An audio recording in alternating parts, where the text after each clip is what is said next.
এই সেটটা আমাদের টাচ কাজ করে না, যে এই সেটটা কোনোভাবে বন্ধ করা যায় না। ধরেন এই যে আমরা ধরলাম জানি, এখন আপনি কি করবেন, এই সেটটা আগে আপনার বন্ধ করতে হবে। বন্ধ করবেন কিভাবে, এই বাটন আর এই বাটন, দুইটা বাটন একসাথে ধরে রাখবেন। ধরে রাখার কিছুক্ষণ পরে দেখবেন সেটটা রিসেট হবে। বুঝা গেছে নি? সেট বন্ধ দিয়ে যাওয়ার পরে আপনি এই দুইটা বাটন ধরে এখানে এটা লাগাই দিবেন। বুঝা গেছে নি? তাহলে ডাউনলোড করে আসবে, কিন্তু এখন আর আসে নাই, এখন সেট চালু হয়ে গেছে। সেটা বুঝা গেছে নি?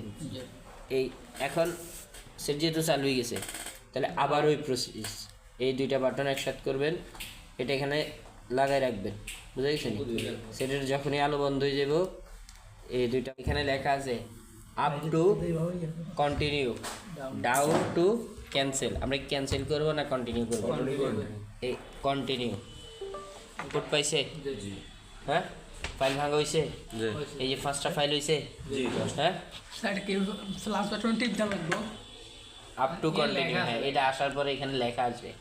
এরপরে এবার আমরা অডিন খুলবো। আজকে আমরা একটি স্যামসাং সেটের প্লাশিং কীভাবে করতে হয়, কম্পিউটার প্লাস, এই সিস্টেমটি নিয়ে আমরা আজকে বোঝার চেষ্টা করব। তো সর্বপ্রথম স্যামসাং সেট প্লাস করতে হলে স্যামসাং সেটের একটি ফাইল নামাতে হবে আমাদেরকে। তো এই ফাইলটি নামানোর জন্য আমাদেরকে যাইতে হবে স্যাম্পো ওয়েবসাইটে। স্যাম্পো ওয়েবসাইট থেকে ফাইলগুলো নিলে মোটামুটি ভালো পড়ে। আমরা চেষ্টা করব স্যাম্পো ওয়েবসাইট থেকে ফাইলটি নেওয়ার। তো স্যামসাং সেট আমার মডেলটি হচ্ছে SM-A127F। তো যেহেতু আমাদের স্যামসাং A127F A12, তো আমরা সিলেক্ট করলাম। সিলেক্ট করার পরে আমরা নিচের দিকে স্ক্রল করে নেমে গেলে দেখব যে ফাইল, সর্বপ্রথম ফাইলটি সবচেয়ে বেশিবার ডাউনলোড হয়েছে, আমরা বাইনারি মিলিয়ে এই ফাইলটি নামিয়ে নিব। তো এই ফাইলটি নামিয়ে নিব আমরা, এই যেখানে অ্যাডভার্টাইজ আসছে এই অ্যাডভার্টাইজটা আমরা স্কিপ করব। স্কিপ করে দেওয়ার পরে একটু নিচের দিকে স্ক্রল করে নামবেন। স্ক্রল করে নামার পরে আপনি দেখতে পাবেন যে এখানে ডাউনলোডের অপশান দেওয়া থাকবে। এখানে 2-3টা অপশান দেওয়া থাকবে, যে কোনো একটা ব্রাউজার থেকে আপনি এটাকে ডাউনলোড করবেন। তো এইটাকে ডাউনলোড করার পরে আপনার কিছু সময় লাগবে। আপনার হয়তো বা কোনো সময় নেট স্পিড ভালো থাকলে 5-7-10 মিনিটও হয়ে যায়, আবার কোনো সময় নেট স্পিড যদি খারাপ থাকে তাহলে 40-50 মিনিট পর্যন্ত, 1 ঘন্টা পর্যন্ত লেগে যায়। তো আমরা এটাকে ডাউনলোড করে নিলাম। পুরো ডাউনলোড করাটাকে আমরা স্কিপ করলাম, এত সময় ধরে ভিডিও দেখাটা আসলে সম্ভব হয় না। আর আমরা যেহেতু উইন্ডোজ 11 চালাচ্ছি, যারা উইন্ডোজ 10 চালাবেন, উইন্ডোজ 11 চালাবেন, যেহেতু ভাইরাস প্রোটেকশন থাকে সেহেতু ভাইরাস প্রোটেকশনটা অফ করে নেবেন। যেহেতু ভাইরাস প্রোটেকশন না হলে আপনার ফাইলটা খেয়ে যাবে, তো এই জন্য আপনারা ভাইরাস প্রোটেকশনটা অফ করে নেওয়ার চেষ্টা করবেন।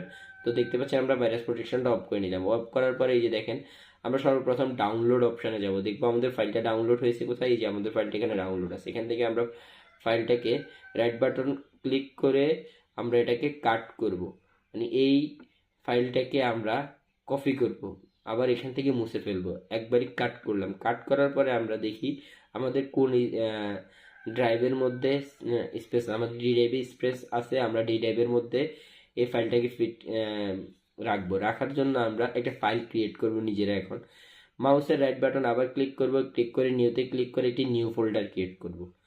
তো নিউ ফোল্ডার ক্রিয়েট করার পর আমরা নিউ ফোল্ডারের নাম দিব হচ্ছে আমাদের সেটের মডেল নাম্বার হিসেবে। তো আমরা লিখলাম স্যামসাং, অর্থাৎ SM-A127F, মডেল নাম্বার দিয়ে লিখবো ফ্ল্যাশ ফাইল, যেন আবার যদি প্রয়োজন হয় আমরা এটা এখান থেকে নিতে পারি, অথবা আমাদের বুঝার স্বার্থে। এরপরে আমরা এখানে পেস্ট করে দিব। যেহেতু আমরা এখানে পেস্ট করে দেবো, পেস্ট করার পরে এটা আসবে। আসার পর আমরা আবার মাউসের রাইট বাটন ক্লিক করে এই ফাইলটাকে এখানে এবার ভাঙবো। এটা র ফাইল আসছিল, এবার এটা আমরা এক্সট্রাক্ট করবো। তো আমরা এখানে এক্সট্রাক্ট হেয়ারে ক্লিক করলাম। এক্সট্রাক্ট হেয়ারে ক্লিক করার পরে দেখতে পাচ্ছেন যে আমাদের ফাইলটা ভাঙতেছে। তো এখানে কিছু সময় নেবে, হয়তো বা 50 থেকে 1 মিনিট সময় পর্যন্ত নেয় এই ফাইলটা ভাঙবে। এই যে দেখতে পাচ্ছেন আমাদের ফাইলটা ভেঙে ফার্স্টটা ফাইলে পরিণত হয়েছে, ফার্স্টটা ফাইলে পরিণত হয়েছে। এবার আমাদেরকে প্লাস করার জন্য অডিন টুলটাকে ওপেন করতে হবে। তো আমরা এবার অডিন টুলটাকে ওপেন করে নিব।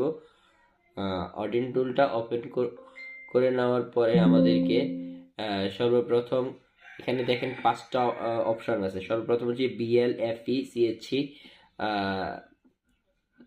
এই ডাটা, এই 5টা ফাইল আছে, তার মধ্যে আমাদের 3টে ইম্পর্টেন্ট ফাইল। BL ফাইলটাও ফ্লাশ করার সময় দেওয়া লাগে, যেহেতু আমাদের এই সাইডটাতে কারেন্ট নিয়ে একটু খুব বাজে অবস্থা। সেহেতু আমরা ওই আমাদের ল্যাপটপে ব্যাকআপ না থাকার কারণে আমরা আজকে বিএল ফাইলটা ছাড়া প্লাস করতেছি। তো সর্বপ্রথম আমরা এপি ফাইলটাকে দিলাম, এপি ফাইলটা দিয়ে আমরা ফাইল সিলেক্ট করে এনে এপি ফাইলটাকে দিলাম। এপি ফাইলটি হচ্ছে আমাদের মূল সিস্টেম ফাইল। এরপরে আমাদের লাগবে সিপি, সিপির পরে দিব আমরা সিএসসি। এই 3টা ফাইল দিয়ে আমরা আজকে ফ্লাশ করব। তবে মাথায় রাখবেন বিএল ফাইল ছাড়া অনেক সময় ফ্লাশ করলে বিভিন্ন ধরনের প্রবলেম হয়।